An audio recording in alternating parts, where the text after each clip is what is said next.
அனைவருக்கும் வணக்கம். அன்புக்குரிய நண்பர்களே, இன்றைய தினம் ஜனவரி 26 இந்திய குடியரசு நாளாக நாடு முழுவதும் அனுசரிக்கப்படுகிறது. இந்திய நாடு ஆங்கிலேயனுடைய ஆதிக்கத்தில் அவங்களுடைய கட்டுப்பாட்டிற்கு இருந்த காலகட்டங்களில் அவங்களுடைய கட்டுப்பாடு என்பது நம்முடைய பொருளாதாரத்திலும், அரசியலிலும், கலாச்சாரத்திலும், ஆன்மீகத்திலும் ஊடுருவி நம்மை அடிமைப்படுத்தியிருக்கிற ஒரு சூழல் இருந்தது. ஆகவே இவற்றிலிருந்து விடுபட வேண்டும் என்று சொன்னால் நம்மை நாமே தேர்வு செய்து நம்மளை தற்காத்துக் கொள்வதற்கு நம் இந்த நாட்டை ஆளுவதற்கான ஒரு அரசியல் அமைப்பை நாம் உருவாக்க வேண்டும் என்கிற வகையில தீர்மானத்தை 1930ஆம் ஆண்டில்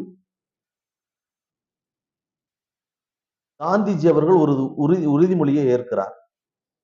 பூரண சுயராஜ்ய நாள் என்று ஒரு நாளை அனுசரிக்கிற ஒரு நாள் ஜனவரி 26 1930ஆம் ஆண்டு அனுசரிக்கப்படுகிறது.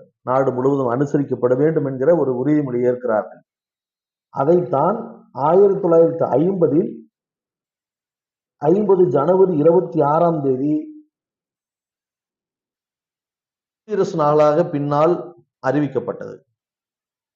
1946ஆம் ஆண்டு இந்தியாவிற்கென தனி அரசியலமைப்பு சட்டத்தை உருவாக்க வேண்டும் என்கிற வகையில் ஒரு கமிட்டியை உருவாக்குகிறார்கள். அந்த வரைவு குழுவினுடைய தலைவராக புரட்சியாளர் அம்பேத்கர் அவர்களை தேர்வு செய்கிறார்கள். ஏறத்தாழ 2 ஆண்டுகள் 11 மாதங்கள் 18 நாட்கள் என தொடர்ந்து பல்வேறு ஆய்வுகளுக்கு உட்படுத்தி இந்த நாட்டினுடைய மக்களினுடைய பொருளாதாரத்திலும்,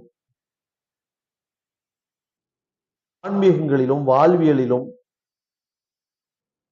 கலாச்சாரங்களிலும் நமக்கு இருக்கிற உரிமையை தற்காத்துக் கொள்வதற்கான ஒட்டுமொத்த இந்த மக்களுக்குள்ள ஏற்றத்தாழ்வுகள் உருவாகாமல் இருப்பதற்கு, இந்த நாட்டை ஆளுமை செய்வதற்கு எப்படி ஆட்சியை நடத்த வேண்டும், பெண்களுக்கான பாதுகாப்பு, ஒடுக்கப்பட்ட விளிம்பு நிலை மக்களினுடைய பாதுகாப்பு, இப்படி பல்வேறு அம்சங்களோடு மிக நுணுக்கமாக, மிக கவனமாக புரட்சியாளர் அம்பேத்கர் அவர்களால் இந்த அரசியலமைப்பு சட்டம் எழுதப்பட்டது. 1950 ஜனவரி 24ஆம் தேதி நாடாளுமன்றத்தினுடைய 308 நாடாளுமன்ற உறுப்பினர்களினுடைய ஒப்புதலோடு இந்த அரசியலமைப்பு சட்டத்திற்கு கையெழுத்தாக்கப்பட்டது. அதன் பிறகு விவாதங்கள் நடத்தப்படுகிறது. அதன் பிறகு 2 நாட்கள் கழித்து 1950 ஜனவரி 26ஆம் நாள் நேருவினுடைய அமைச்சரவையில் புரட்சியாளர் அம்பேத்கர் அவர்கள் உருவாக்கி கொடுத்த இந்திய அரசியலமைப்பு சட்டத்தை செயல்படுத்தினார்கள். அந்த நாள்தான் குடியரசு தின நாளாக இன்றைக்கும் நாடு முழுவதும் அனுசரிக்கப்படுகிறது. அனைத்து மாநிலங்களிலும் அனுசரிக்கப்படுகிறது.